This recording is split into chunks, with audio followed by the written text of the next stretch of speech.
откупот ќе трае и цел јануари, сите знаеме. Овие денови луѓето носат по некој картон колку за празниците да има.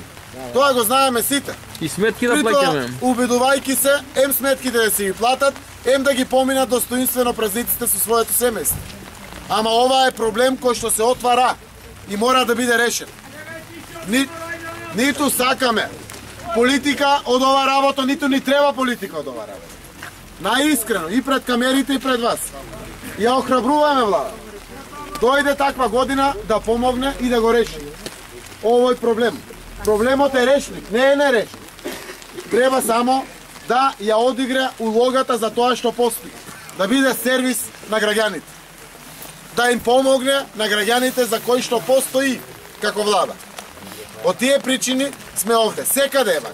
Не само во Ивањевци, не само во Прилепските пунктови, во Добрушево, и во Конче Радовишко, и во Костурино Струмичко. Секаде е исто. Се надевам дека ќе предизвикаме внимание, за тоа сме дојдени. Да се видиме со земјоделците и да предизвикаме внимание кај власта. Да интервенира во овие моменти на својот народ да му помогне. Ако му пушти пари на народот, народот ги троши тие пари. Ке си плати сметките, давачките пак се враќаат државата. 60-70% пари. Од тие причини сакаме да испратиме недвосмислена порака. Решение постои на проблемот. Треба Заев и Груевски заедно. У парламент и СДС и ВМРО заедно. Заедно ќе ги донесеме одлуки. Нема кој е виновен или кој не. Целта е на народот да му се помогне. Сме убедени дека тоа е така. Сакав сите да ме слушнете и сакам и вие да ми кажете. Дали е тоа така или не е така? Дали постои некој решение или не постои?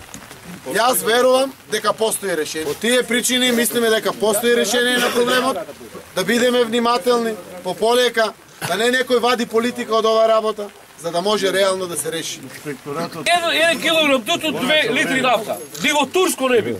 Овде како било. Сега 120 денари и пол литар нафта. Како ќе остани велие?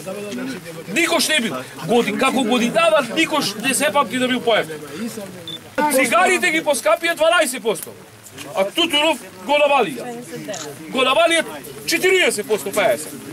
Кој ќе свирнам во 8, вие во 7:15 ќе ме чекате, разбирате? Со едната нога в дупка. Така е, мајко.